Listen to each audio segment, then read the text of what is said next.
All right, so now we've got materials on everything except for the eyes and the hair and the eyelashes. Let's go and do that. It's a little more involved than the last step, so let's take it one bit at a time. We'll start with the eyelashes and hit new, and we'll call that eyelashes.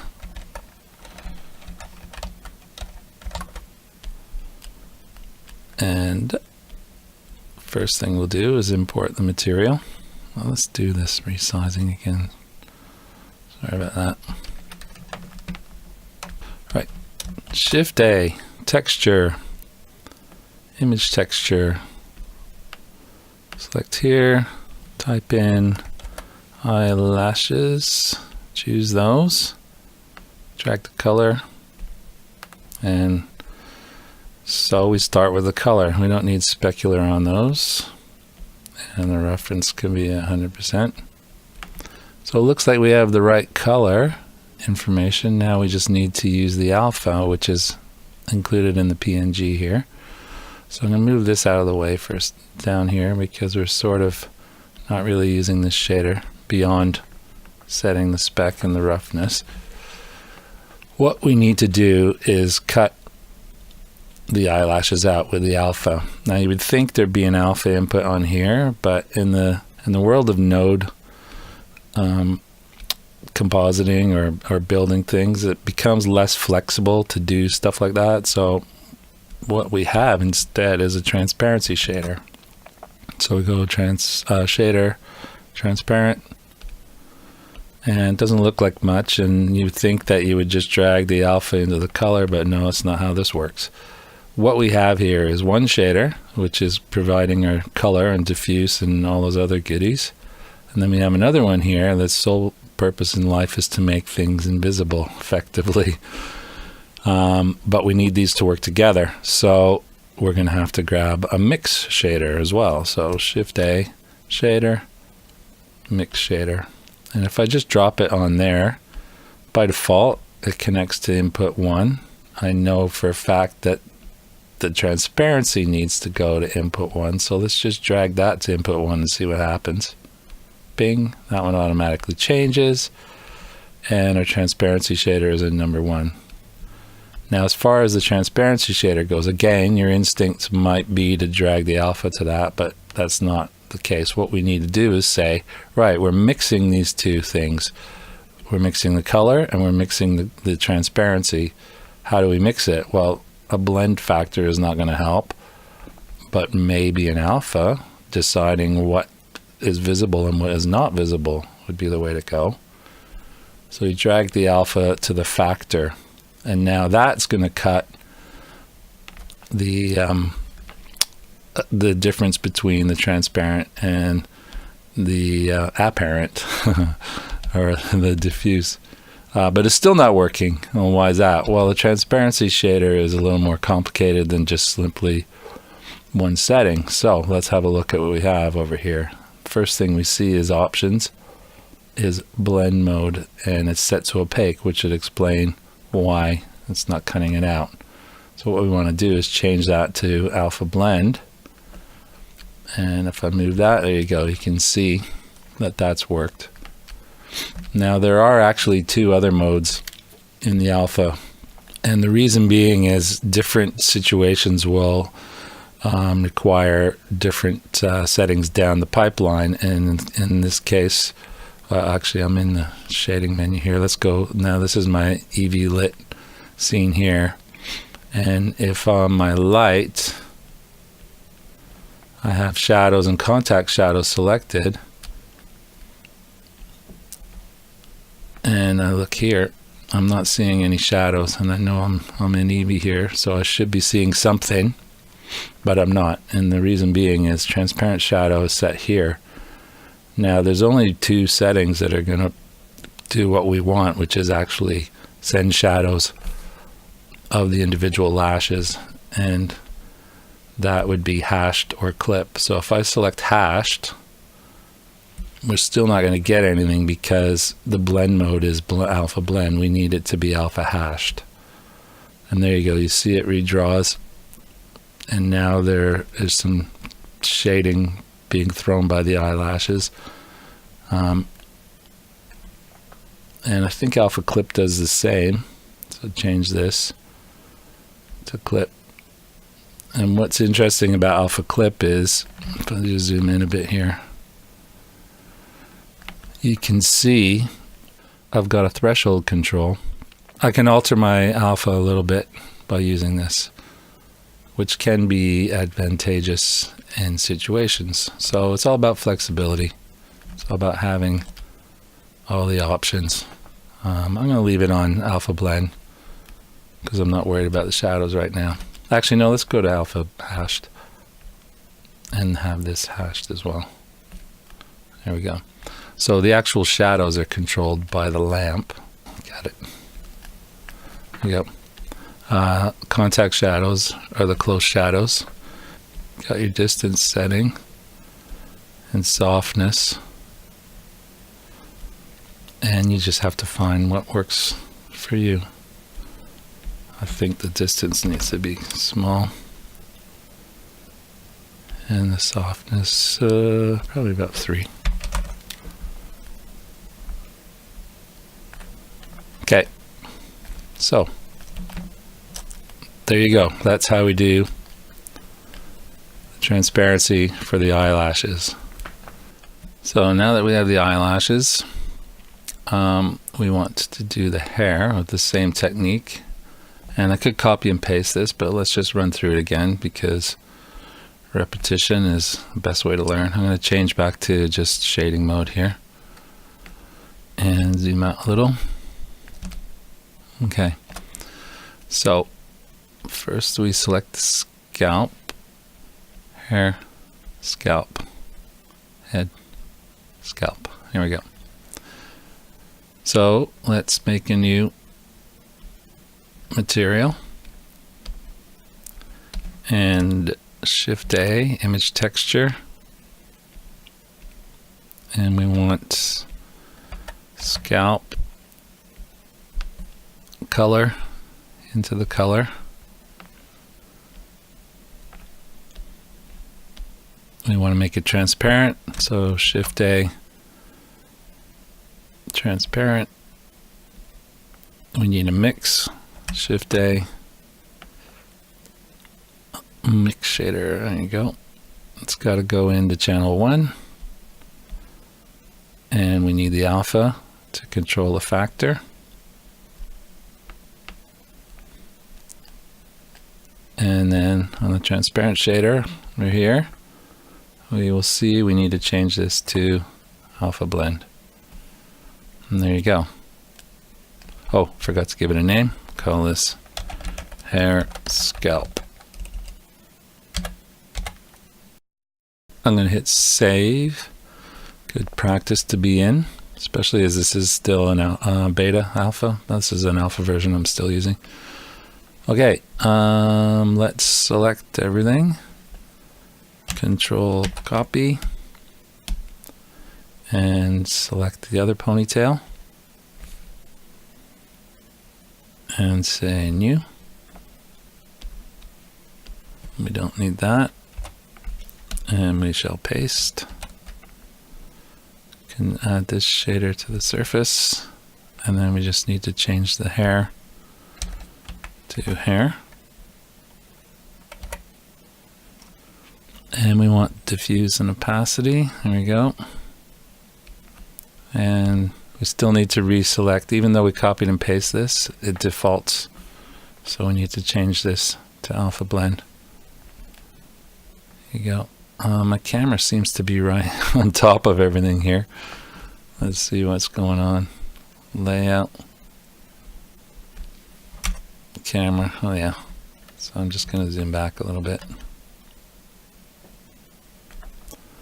Let's go back to our shading tab. Okay, so the hair looks like it's doing something weird here. Let's try the other alpha hashed. Yeah, okay. See, there you go. So, and we'll change this to alpha hashed as well for the shadow. So again, there are reasons for having the different modes. And as you can see, her hair spec is kind of crazy at the moment. So let's do some more settings here. Let's just give some room.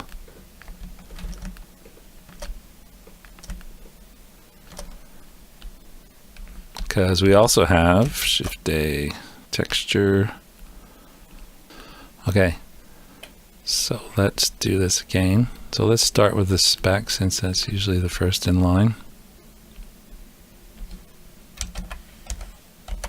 Hair, specular, into the spec channel, and then Shift A, image texture.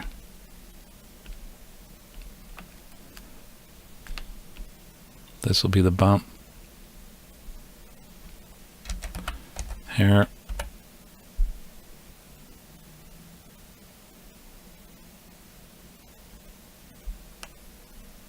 And we need to change that to non-colored data. Shift A to get our vector, our normal map. Drag that into there, and that into there. Okay, a little damage control here. The bump for this hair is not a normal map, so let's delete that. And what we need to do is, let's have a look actually. If you go to UV editing, you can use this as an image viewer, and you can just see what things are what. So if I do hair, and then I go high ponytail, bump, you see.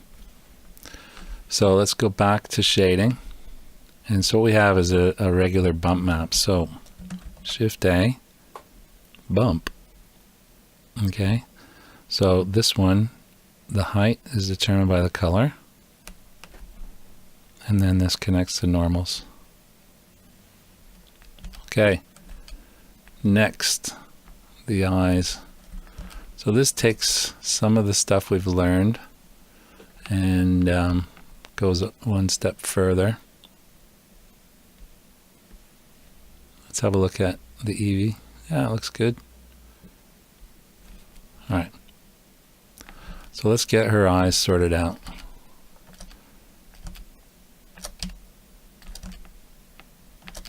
As you know, you get two sets for the eyes. You get the eye itself and you get the cornea. So let's start. I'm just going to actually hide the cornea for now. And let's start on the eye. So new.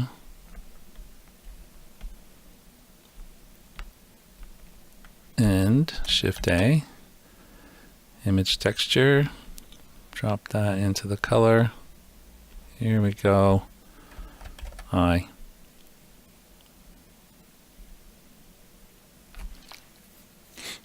So in comes the texture. And you can see it's got a speck on it and roughness, but really we don't need either for the moment, because the reflections are going to be handled by the cornea layer, which is slightly in front of these. So let's call the eyes done. Well, not done, just, oh yeah, and you can twirl up and down these if you need room. You can make these big and small, and you can also resize them as well. They don't have to be all scrunchy. So if you want to be able to read full names, it's handy. Okay, so what we want to do now is the cornea, which is a little more complex. So we select that and wake them up. Say new, and we'll change this material to cornea. And so the export, the cornea texture, image texture, color, paste color, and if I go eye again, it's pretty much the same. Or in fact, I think it is the same bitmap. And, you know, you could actually just put the roughness down to 0 and adjust the spec, and you're done. But if you want that, well, let's see, if you want the eye, transparent eye, so watch what happens when I turn this on and off. See how it moves back and forwards? So the cornea is actually meant to be the clear in front of the eye. So let's do it that way, which is like the correct way. So I'm going to put the specular, the roughness up to 1 and the specular down. So the eyes are dull. But since we're working on the cornea, what we don't want really is the texture. So let's just delete all that. And instead, Shift A, we're going to use glass shader. There it is. The eyes are more like glass than they are anything in diffuse land. And when I connect this, it looks pretty cool, but it's not really what we want. So the first thing is the IOR, which is the index of refraction, set to kind of glass setting, and water is like 1.33. Yeah, let's zoom in a bit. So you can see it changes, and what that is the refraction of the of the material. So it's trying to reflect and refract at the same time, but really we don't want any for this because it's so close to the eyes. And now here we are, it's all fine, but how do we make it transparent? Well, we're back to our friend, the transparency shader, which means we need a mix shader. Shift A, shader, mix, drop it on here, and then put this into channel 1. And now the factor should work like he says. Oh, the reason again is because we're opaque. But instead of choosing, we don't have an alpha, so instead of choosing that, we just want to use additive. So it just brings the highlights through. And then the factor is basically like your blend control. And what do I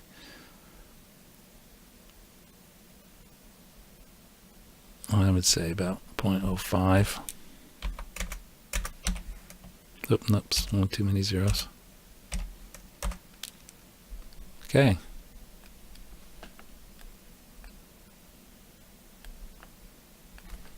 Let's see here in the EV shader. So you see what happens here in this shader. We have the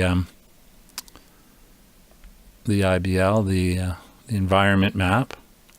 But when we switch to EV, I don't have one loaded, but what we do have is an area light, so you can see that reflected in our eyes.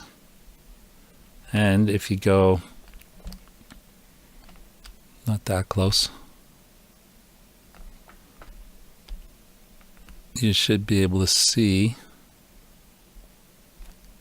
Just got to get the angles right. It's actually clear. It's clear and it's reflected. Maybe if I put the factor up. There you go. See how it's clear and in front of the actual eyeball.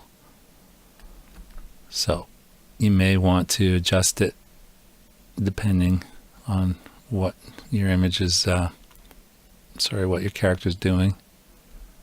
I don't like to have it too strong though, because as long as you see that there's reflections in the eye, it looks pretty convincing. So there you go. Let's switch to layout.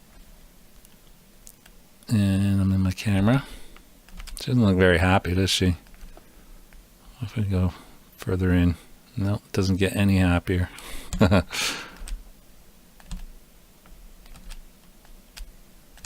And if you're wondering how, see how we can see these? If you're wondering how to get rid of those are overlays. Anything that you see, like the grid in that, is an overlay. You can do the switch here. And I think I've already said that, but nothing wrong with saying it again. And if we go to render and render image, it's too big for my screen capture. And I've just made 2 images. Okay. That looks pretty good. Looks very good. How do I resize it? View, fractional zoom, half. There we go. So, fully textured. Takes a little patience and a little time. But once you've done it a few times, and once you're able to save your material libraries, it'll actually be a dawdle. And all the other benefits of being in this environment for rendering will then become apparent. And we'll save that for another time.